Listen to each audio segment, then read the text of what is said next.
Yo, halo teman-teman semua, balik lagi di F9 Football Talks. Hari ini kita akan mereview hasil Champions League semalam lagi.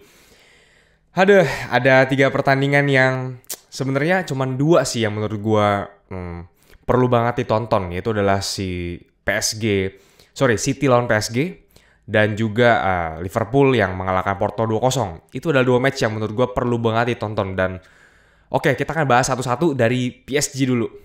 Dari City PSG. Main di kandang City, jujur aja babak pertama PSG diobok-obok. Ini sekali lagi analisis pribadi gue. Kalau teman-teman ada pendapat lain, langsung aja hit kolom komentar yang ada di bawah ya, kita sharing aja. Babak pertama, City pressingnya terlalu gila menurut gue ya. Setiap kali PSG dapat bola, langsung 2 pemain marking bareng-bareng, cepet-cepetan, dan akhirnya bisa rebut gitu. Di babak pertama gue melihat ada 2 pemain yang jadi sumber masalah di PSG. Yang pertama adalah si Nuno Mendes ya. Nuno Mendes ini dari dulu gue udah bilang, nih orang sebenarnya udah nggak layak lah dapat kesempatan di PSG ya. Mending lu pindah aja gitu di klub sebesar PSG ini. Lu bisa dapat back kiri yang lebih memadai gitu. Lu bandingin diri lu sama Alphonso Davies yang umurnya masih 19 tahun gitu. Lu nggak ada apa-apanya men, lu jauh banget gitu. Passingnya jelek, pemilihan untuk interceptnya jelek, kadang-kadang juga overlapnya terlalu ke depan, nggak bisa mundur dengan cepat. Ya, tapi salah satu kelebihannya adalah dia bisa dribbling bola dengan cukup baik ya. Makanya di babak pertama ada kesempatan sebenarnya dia bisa melakukan shooting dan hanya saja terlalu pelan. Dan yang kedua, menurut gue yang kurang bagus mainnya adalah si Marquinhos, kapten PSG. Oke, dia bermain terlalu kurang tenang. Pemilihan umpan atau pemilihan passingnya itu kurang tepat menurut gue dan mengakibatkan bola kerebut karena serangan balik dari City yang cepet banget. Ada Sterling di sebelah kiri, di sebelah kanan ada Mahrez dan terlalu mendominasi menurut gue City. PSG cuma ngandelin counter dan mungkin salah satu penyebabnya karena tidak adanya Marco Verratti mungkin, atau karena back tengah yang kurang tenang. Ramos hanya nunggu di bangku cadangan, tidak dipasang sampai akhir pertandingan. Dan babak kedua akhirnya dimulai. Gol pertama dicetak oleh Mbappe. Nggak ada yang spesial, biasa aja. Kenapa? Karena golnya cuma dari serangan balik yang umpan dari Messi, karena deflect, dia shooting, masuk kolong. Menurut gua itu adalah gol dari langit ya. Memang tim lu nggak layak untuk cetak gol, tapi cetak gol atau kosong. Pada saat gue nonton, gue mikir nih, wah ini agak bahaya nih kalau City bisa membalas kedudukan nih. Akhirnya terjadi, dapat Sterling peluang. Dia pelan aja, nafas nggak bisa halau, 1-1. Oke, udah menurut gua kemungkinan besar seri mungkin, atau bahkan bisa kalah. Ternyata beneran kalah 2-1. Ketika kalah, hancur sudah harapan PSG dapat peringkat 1 Champions League. Oke, yang cetak gol kedua itu Gabriel Jesus.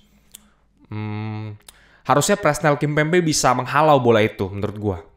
Dia hanya lambat untuk mundur, dia nggak sigap, nggak cepat, nggak gesit. Ya, kebanyakan pakai celana pendek yang terlalu ketat kali ya. Lu lihat deh. Celana pendeknya terlalu over sih menurut gue ya. Mungkin dia nyaman kayak gitu, tapi kadang gue lihat menjijikan dan nggak membuat dirinya lebih cepat juga gitu. Buktinya dia nggak bisa menghalau itu. Sebenarnya possession babak kedua, PSG udah bisa lebih tenang. Apalagi setelah City udah nyamain kedudukan ya 1-1. City udah nggak terlalu pressing, antara karena stamina udah terlalu capek, atau karena mereka udah dapat hasil yang mereka inginkan gitu. Dan kita lihat table Champions League sebentar. City poin 12. PSG udah nggak mungkin bisa. Oke, separah-parahnya PSG akan ketemu di juara grup lainnya gitu. Lu bisa ketemu Liverpool, ketemu Ajax, Madrid, Bayern, United, Lille, Chelsea. Kalau misalkan lu ketemu Lille, MU ataupun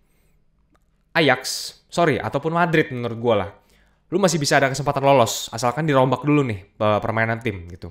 Tapi ya udah 2-1, fighting spirit masih kurang, masih banyak yang harus diperbaiki lagi. Dan mungkin saran gue adalah Nuno Mendes nggak usah main lagi lah, lu gantiin Juan Bernat atau gantiin back kiri lain lah, karena lu emang nggak aja, gue nggak gitu serak emang permainannya dan nggak membantu tim gitu, malah bikin masalah. Oke, itu menurut gue. Kita lanjut ke match kedua. Ada Liverpool lawan Porto 2-0.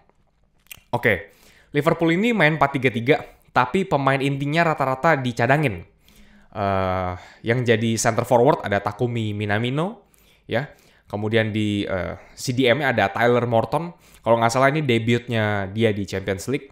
Di bek kanan nggak ada Arnold, adanya Neco Williams. Bek kiri nggak ada Robertson, adanya Konstantinos Tsimikas, ya. Tsimikas ini jadi sumber masalah juga. Dia banyak salah passing, akhirnya kerebut, counter attack, dan Porto babak pertama banyak banget counter attack-nya. Oke, ada yang bahkan 1 lawan 1, cuman menjauh aja gitu dari Alisson. Kayak gue nggak tahu juga, mungkin lagi hoki banget ya. Tapi counternya lumayan banyak. Lu perhatiin babak pertama itu banyak. Babak kedua bahkan ada juga beberapa. Sampai akhirnya si Thiago Alcantara mencetak gol pertama untuk Liverpool. Setelah sebelumnya dia dirumorkan akan kembali ke Barcelona. Dan akhirnya dia merasa bahwa dia udah bahagia di Liverpool. Apalagi setelah gol ini, menit ke 52. Tendangan jarak jauhnya di luar kotak penalti. Kaki kanan tenang, tapi bisa nyampe ke ujung. 1-0. Gol kedua dicetak oleh Mohamed Salah, umpan dari Henderson yang tenang sekali ya kapten ini. Salah dengan turnnya sebentar, langsung syuting ke tiang dekat. 2-0. Oke. Liverpool udah kokoh banget dan udah pasti lolos juga sebenarnya ya. Cuman sebenarnya dia main nggak main pertandingan ini nggak ada masalah gitu. Dan yang lagi memperebutkan itu adalah Porto, Milan, dan Atletico. Sisa 1 match lagi. Sementara di match ketiga, Atletico kalah 1-0 lawan Milan di kandangnya sendiri, di Wanda Metropolitano. Oke, sebenarnya Milan juga lebih mendominasi iya. Oke, dia main formasi 4-2-3-1. Oke, di DM-nya ada Frank Kessie dan juga ada Sandro Tonali. Oke, depannya ujung ada Olivier Giroud. Oke, center attacking midfield-nya ada Brahim Diaz. Oke, Krunic sebelah kiri dan Saelemaekers sebelah kanan. Oke. Yang sempat dapat banyak peluang itu Brahim Diaz babak pertama. Dia shootingnya nggak on target aja dan kasih overlap ke depan juga nggak on target lagi-lagi. Dan lagi-lagi gue bilang Milan lebih mendominasi sedikit. Possession-nya dia main di 56%. Sedikit aja, tapi shots on target juga cuma 4 gitu. Atletico cuma 3. Dan menit ke 87 Mesias cetak gol dari sundulan, crossing dari Kessie. Oke, jadi ketika lu udah main 0-0, bahkan Atletico sempat punya banyak peluang, terutama dari Griezmann yang kasih umpan masih diblok lagi, dan Suarez sampai marah-marah. Ada banyak peluang dari Rodri de Paul juga, mainnya masih kurang tenang, terlalu ceroboh, terlalu maksa untuk syuting jarak jauh, tapi nggak bisa. Akhirnya 1-0 lu kebobolan di menit-menit akhir dan membuat Milan masuk ke peringkat 3 kalau pertandingan berakhir 1-0. Ternyata menit-menit terakhir ya Milan tinggal wasting time aja, time wasting. Ibrahimovic oper salah sini. Theo Hernandez buang bola sampai dapat kartu kuning dan akhirnya ya 1-0 kalah Atletico. Bermain sangat buruk gue bilang si Atletico ya musim ini. Dari La Liga juga sangat tidak konsisten. Gue nggak ngerti masalahnya di mana. Apa karena Griezmann mengacaukan segalanya atau karena masuk ke Rodri de Paul, tapi nggak konsisten aja gitu. Dan kalau Atletico pengen masuk ke Europa League,